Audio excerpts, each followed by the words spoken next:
What is up, everyone? Relly Rail here from Fish and Hole Productions, and today I am here by myself for this episode number 2 of Tales Around the Pond. Some weeks we will have guests, some weeks we will not. This just happens to be one of those weeks we don't. But next week we will have a guest. It will be very interesting, very fun. But I figured, to keep things on schedule, I'll just come and talk to you. It won't be a video because it'll just be me, just looking at the screen. So it wouldn't really be all that fun.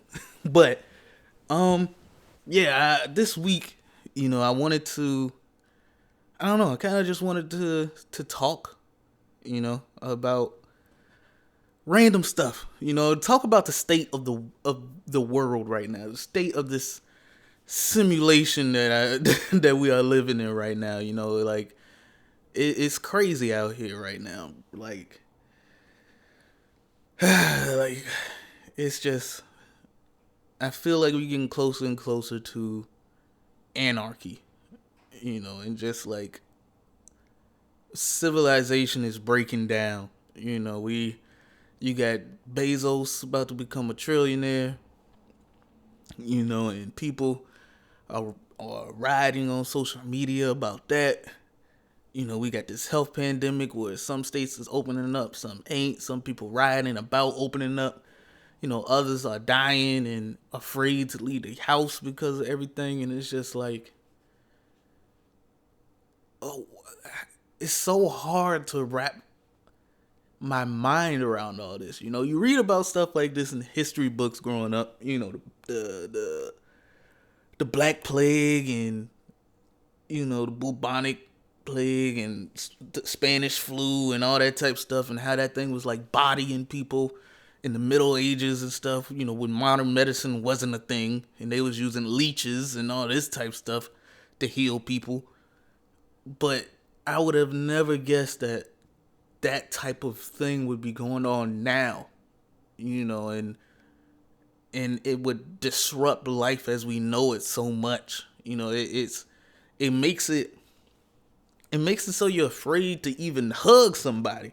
Like, I've gone on, let's see, almost 3 months now without hugging somebody. Do you know how difficult it is to live without hugging someone? I never knew until this. I honestly didn't.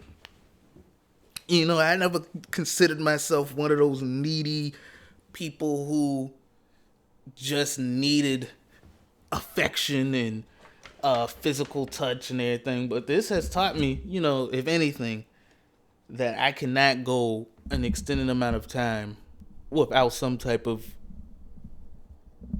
physical affection. Like, I just can't. It's not in my being, unfortunately. And that's okay. If anything, this time that we all have by ourselves is a time for self-reflection. I know a lot of us are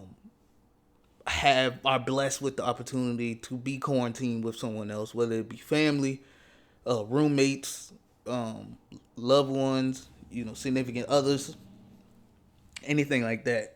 But there are a select few like myself who are quarantined by themselves and don't have that human interaction on a daily basis like they would if this wasn't a thing. So, like, in that time, it's just really giving me time to really figure out what I am, and it's tough. It's tough sitting by yourself for any extended amount of time, because it's your brain isn't wired to be self-aware like that. Like, it's a reason why we have subconscious stuff going on, that our brain doesn't, register that's happening. Like, we blink without realizing it. We are breathing without realizing it. Our heart is pumping blood without us telling it to. It's a reason why our brain has those things, because if we were aware of all of that, we would go crazy, because it would just be too much stress. I stress enough just trying to remember my appointments and schedules and meetings and assignments and all that type of stuff. If I had to remind myself constantly to blink and to beat my own heart and to all this other stuff that happens, I would go crazy. I wouldn't survive. I just it's just I couldn't. I mean, maybe if that's how we were and we eventually evolved to that would just become commonplace, maybe. But as I am now, I would not. I would not survive. But I say all that to say, like we aren't created to be alone, and when we are alone we go crazy. That's why you see movies like uh Castaway or whatever with Wilson, where he make friends with a volleyball because he just cannot be alone. You go crazy when you're alone because your brain it it's not it's not created for that solitude. It needs other people to bounce ideas off of. To really, you need other people to kind of confirm that you exist almost. Because you're in your head all the time. You have created your own reality. But when you don't see anybody else, and I'm not saying you don't see people like on TV and stuff, but I'm talking about like actual physical interaction. It's like it feels like you're in the matrix. It feels like you're in a simulation. And I don't necessarily believe that we are in a matrix like scenario like some people might say, or anything like that. But I do believe that a lot of the stuff that we go through or that happens in the world, like the major events that happen in the world, I do feel like a lot of that is orchestrated to some extent by the billionaires and trillionaires, that we have. It's money rules the world. Even though at this point, like actual money, like paper money, is it has really no value. It's all a mental thing. Like we see $100 bill as $100 bill, but at the end of the day, it's really just paper. It's just parchment. It's not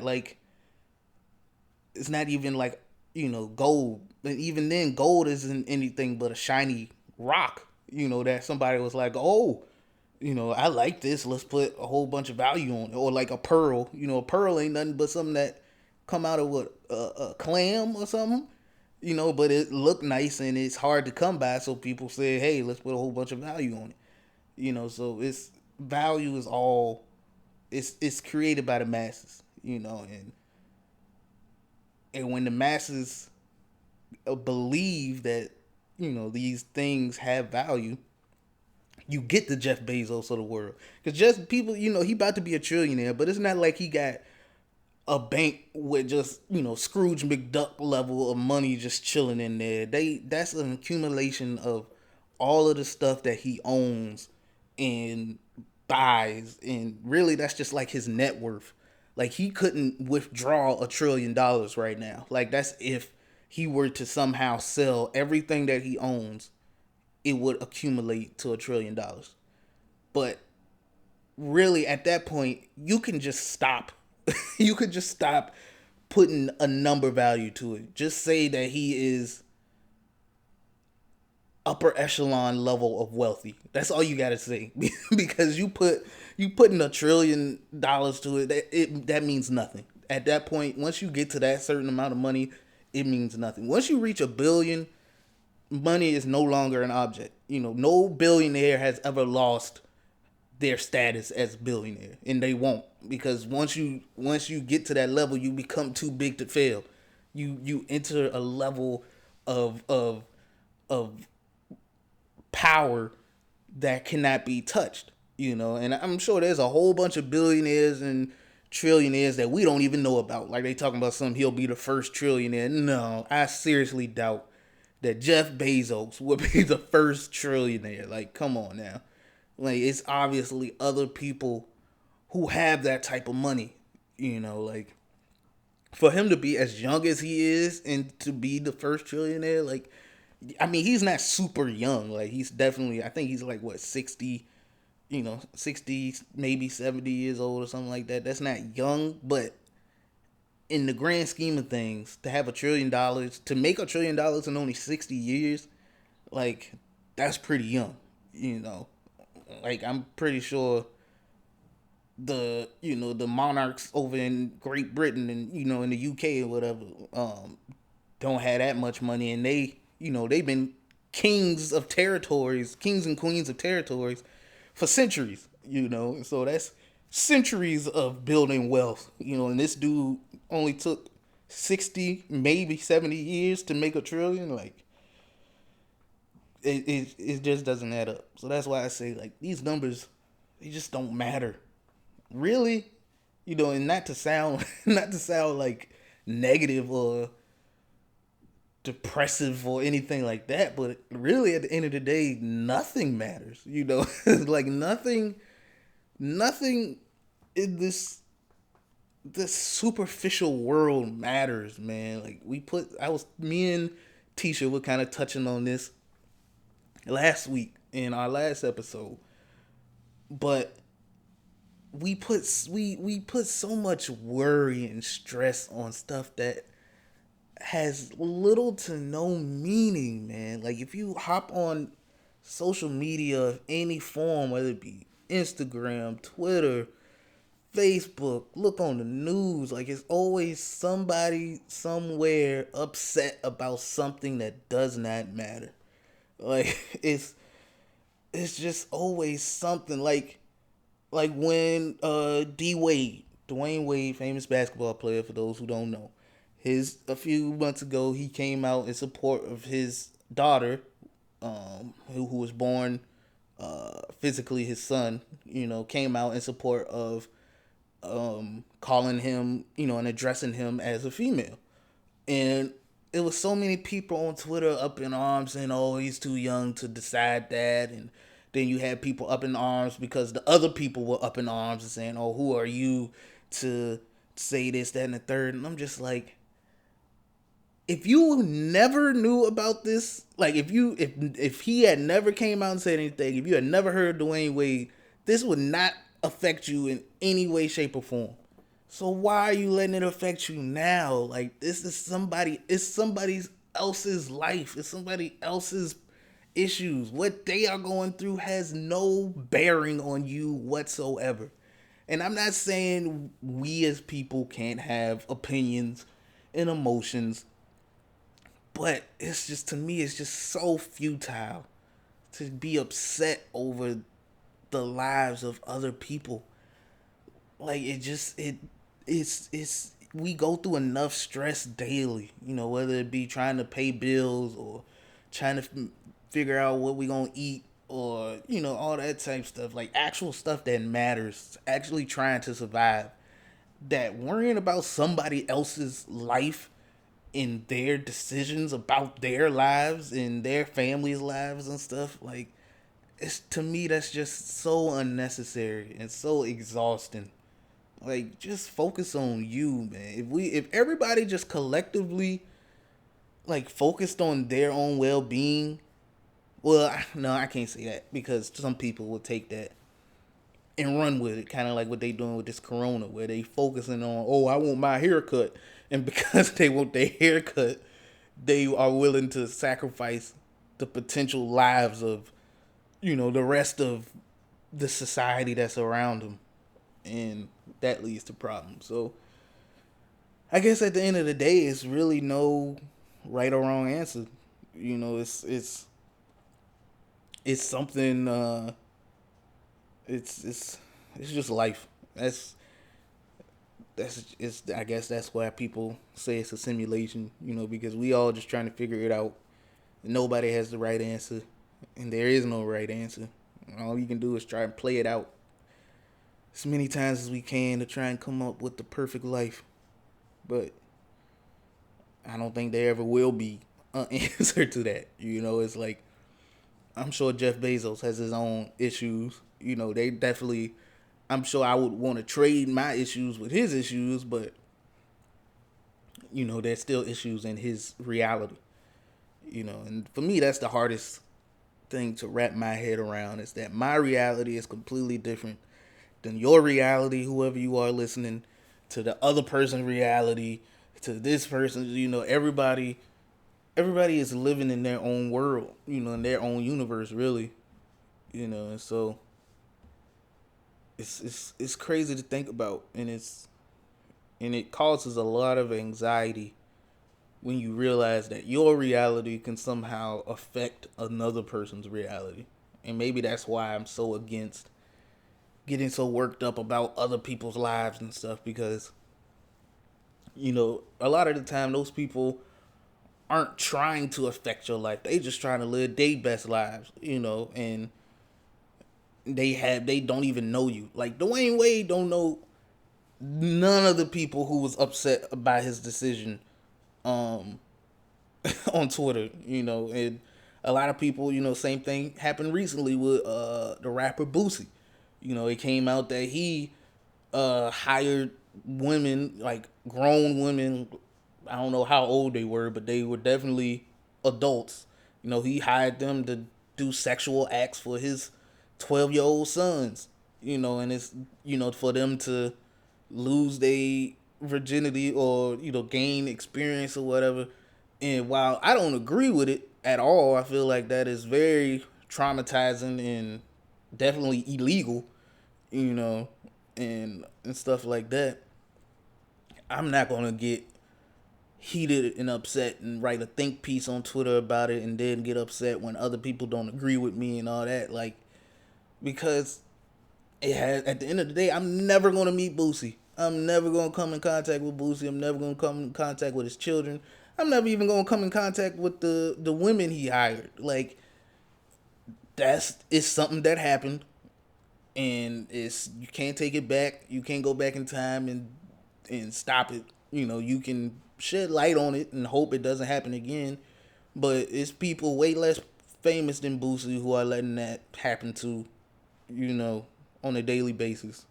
That's just the state of the world, And I don't, and like I said, I don't condone not being optimistic and not hoping for the best, and hoping that these things that are wrong not happen again.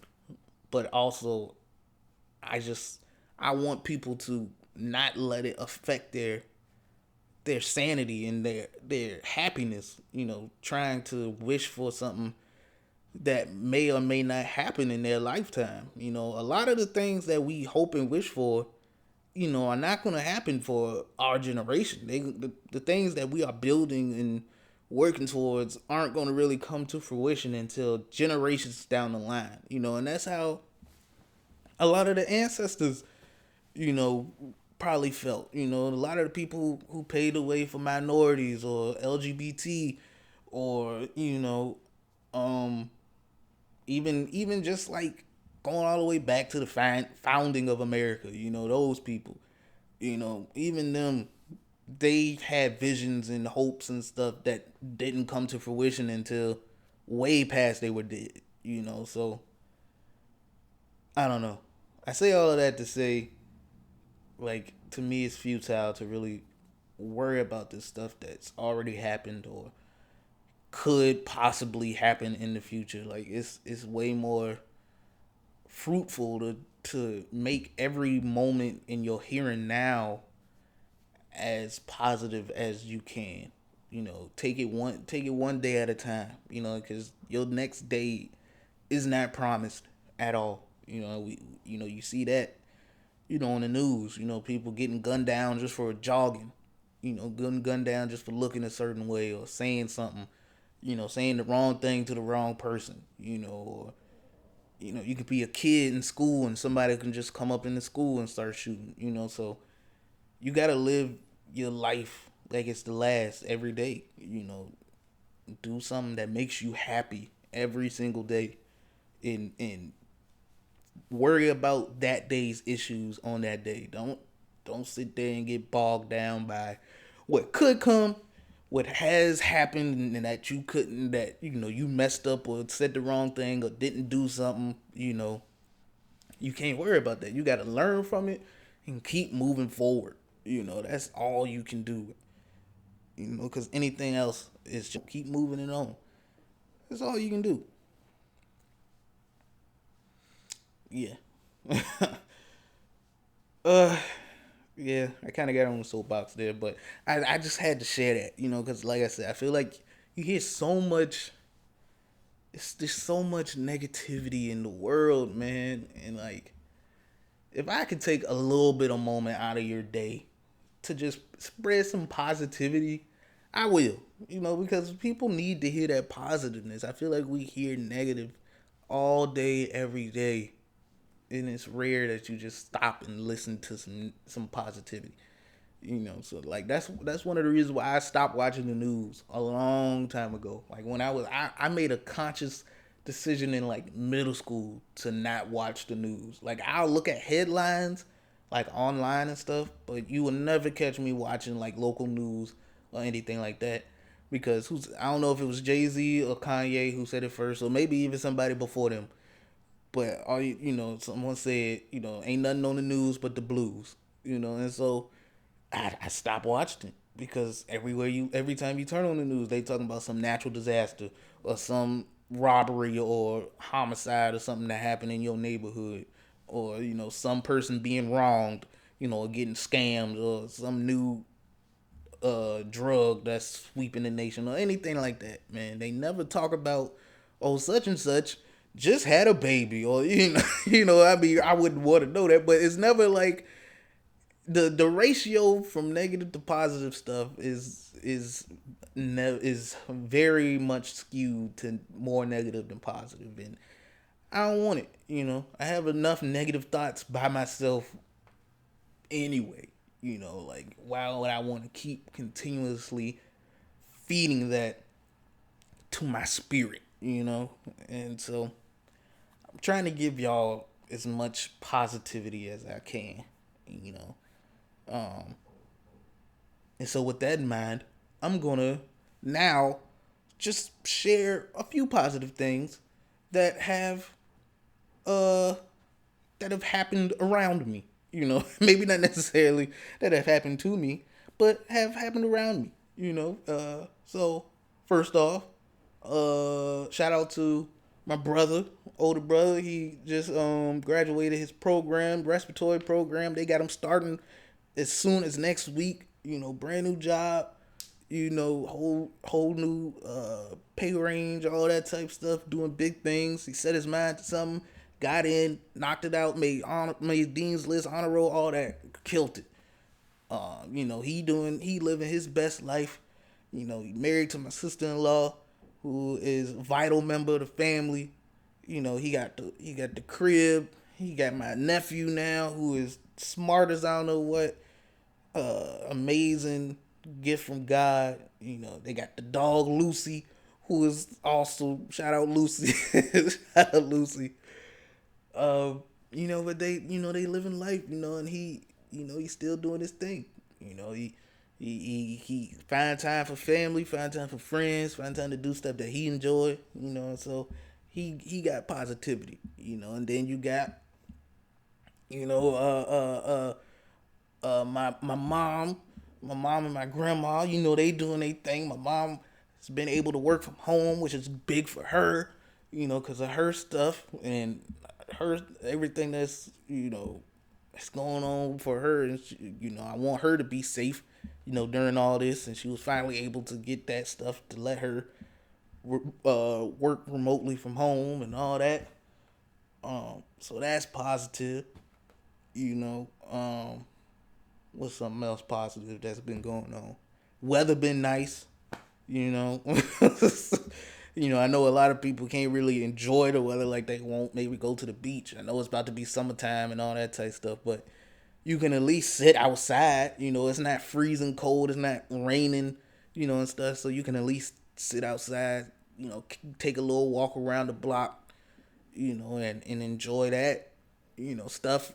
Grocery stores are starting to get a resupply of toilet paper and paper towels and stuff.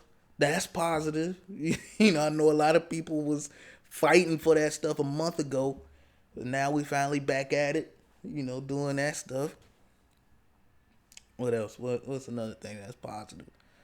Um, the podcast for me at least has been positive. We are now syndicated on 5 different, well, technically 6 different platforms.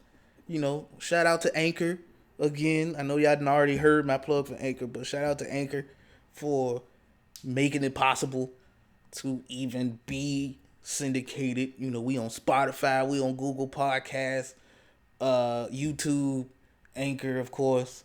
And we on a couple other platforms that I don't necessarily know off the top of my head. But shout out to y'all. Y'all are just as important as all the other places. Don't feel bad. You know, it's just, you know, I'm just happy. You know, I mean, I'm sure we not, you know, we don't have like millions and hundreds of thousands of listeners or nothing like that. But we are putting ourselves out there for more people to find, you know, to find us. Is, you know, that's all I can ask for. You know, it's just having that chance, you know, having that opportunity to even talk to people, you know. So I can't complain. Another positivity, my plants are thriving. You know, I done pruned them. I got one plant that I hadn't had since I moved up here. We done grown and survived since I, you know, moved to my own apartment and everything, which was like 3 years ago now.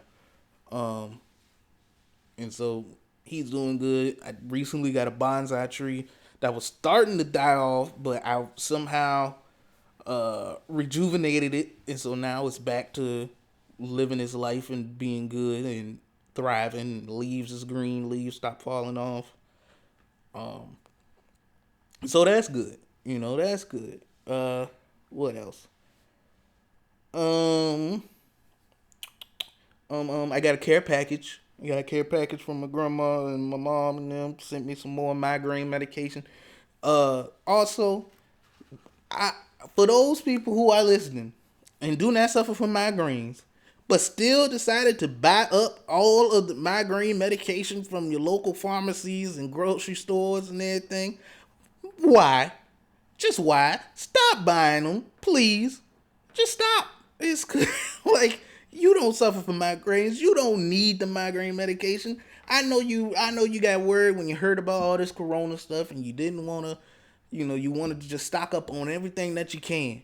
But save the migraine medication for the people who really need them. The people who suffer from them for a while. You know, like, like for me, I get headaches and migraines that literally only Excedrin migraine can fix. Anything else is just, it doesn't do anything. Absolutely nothing. I could go to sleep and wake up with a headache still if I don't take the Excedrin migraine. So, and that's not, you know, I'm not sponsored by Excedrin migraine, but if y'all want to sponsor me, by all means, I love your product. Been using it since middle school. So that's like what, over 10 years now. I love y'all. Thank you. Thank you for making such an excellent product. Sponsor your boy. But yeah, like just stop buying it, please. If anything, buy everything other than Excedrin migraine and leave some for your boy, cause it. I went to try and buy some and they were all sold out, and I was very upset. They ain't have none in the back, nothing like that. So yeah, just let's just stop. Let's just stop. Okay, thank you, appreciate it. But yeah, so before I wrap this up all the way, I am going to read a little bit of facts for you. Facts that I'm gonna try and do this every time at the end of each thing. You know, this is only the second episode. We growing. It's you know, trying different things. Oh God, sorry y'all. Oh, almost dropped the mic, but we tried different things, seeing what sticks. You know, seeing what people like, what people don't like. You know, so let's see. All right, I think this one works best with the theme of today. You know, so it's what you can do when all else fails. All right, so step number one, you can see the big picture. You know, you hold your hand up to your nose and imagine it's a problem. Okay, now hold your hand at arm's length. Your problem looks smaller, but actually its size hasn't changed.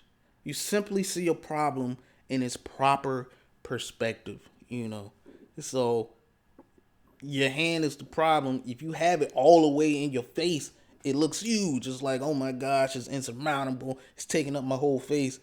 But if you were to take your arm all and hold it super far away from you, hold it almost behind you, it's way smaller. But in fact, it's the exact same size. And so that's how you got to look at it, man. You just got to see the big picture. Realize that the problem is just a problem. It can be as big as you want to make it, or it can be as little as you want to make it. It's all about perspective. It's all about your reality. Number two, you can call up a friend. Call up a friend who always makes you laugh. Share your dilemma and see if he or she can help you see the humor in it. Like I said, we need that human interaction. We have to get out of our own brains because our brains cannot take that solitude for too long. You got to talk to somebody, whether it be text, Zoom call, FaceTime, anything. You got to get out of your own head, y'all. You have to. Okay, number three, shorten your misery index by a half. That's the number of hours or days it takes to turn the memory of a stressful event into a funny anecdote. So instead of bogging down on, like I said, something that happened or, something that's happening, whether it be this whole self isolation thing or some other issue that happened, instead of just making it into the negative thing, quickly turn that around into the funny story. Talk about the think ahead to when this is all over and you're gonna be looking back to, oh man, you remember when Corona was a thing and we was all trapped inside and I was wiping my butt with tissue because there won't no toilet paper left and all. Start looking forward to those times. Start concocting your story now so you can have the funniest, most fire Corona story to tell everybody at your job once this is all said and done. So yeah.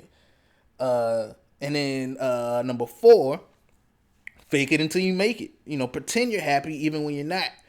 Keeping it up long enough and you'll find out, you're not pretending anymore. And that's true. Like I said, reality is what you make it. Like I said, $100 bill is only $100 bill because people say it's $100 bill.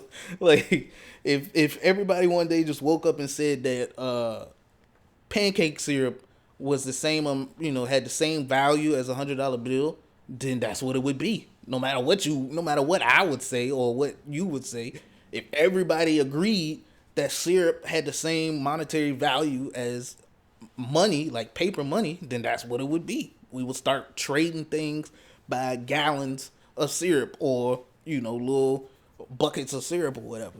So sometimes you have to fake it until you make it. Fake it until your brain clicks and is like, okay, this is now the reality. I'm happy now. I'm done being sad. This doesn't make me sad anymore. It makes me happy. And eventually that's just what's going to happen, and you just have to trick yourself into it sometimes. And I know it can feel disingenuous, and feel like, like a lie or whatever, but that's not the case all the time. Sometimes you just have to choose positivity and happiness over despair and wallowing in your own negativity and guilt and self-deprecation. Like it's easier to do those things because, like I said, that's the stuff that's normalized in our society. Negativity and desperation and all that is normalized and sought after in our society. But happiness is what we all want at the end of the day. Like it's what your brain wants. And sometimes it may not feel like it, but at the end of the day, everybody wants to be happy. It's just easier not to be. So let's just try and trick ourselves, y'all. Fake it till we make it. And then finally, it's happy or right. And it says, ask yourself, would you rather be right or would you rather be happy? The right answer is happy. And that's a lot of, I know a lot of people who would much rather be right than happy, because to them, oh, I mean, I'm right, am I not? I might have said this thing that not only hurt you but hurt me in the process, but I was right. And like, no, man, like being right all the time is not worth it. It just isn't. Like sometimes, like getting into arguments or like making your point known or proving your point and all this type of stuff, it's not worth it. The outcome and backlash from it is not worth your it's not worth your happiness, man. The amount of peace and happiness that you would have from just letting stuff go rather than pushing the point and trying to prove that you're right about something would be so much better than the negativity that you gonna get from going down that road of trying to prove you're right. Like just be happy, man. Just choose happiness. Like I said, I know it's hard. I know it's hard to rewrite your brain to put your own happiness first, and and just actually strive towards a happy life. But just try. When you see those two options ahead of you, just choose happy for once and see what happens. See if you like it or not. If you don't like it, I mean that's on you. But I implore you, just try and see where it takes you. And finally, I leave you with a quote from Leo Buscaglia. I'm sorry if I messed up your last name, Leo. Your first name is a lot easier. But it says, when you get to the end of your rope, tie a knot in it, hang on, and swing. Ugh, I kind of like that. Okay. When you get to the end of your rope, hang on to it. No, tie a knot in it, hang on, and swing. That's nice. That's dope. Yeah, I like that. I'm gonna hold on to that. I'm gonna hold on to that one in my heart of hearts. In my heart of hearts. Well, guys, that's all I got for you today. This is a little shorter than last episodes. I figure most episodes will be around, like if it's just by myself, it'll be around 30 to 45 minutes. If it's me with a guest, it'll end up being probably like an hour to 2 hours, depending on how many guests or what the topic is for that week. But thank you for sitting around the pond with me, y'all. Again, thank you to the Anchor for being the host of this broadcast, or this podcast, I should say. And yeah, y'all, stay safe. Wear your mask. Stay washed up. Keep washing your hands. Keep social distancing. We'll get through this. This won't be forever. And like I said, stay happy. Choose happiness. Choose positivity. Um, try and veer away from the negativity as much as you can. Yeah. Until next week. I'll see y'all later. Peace.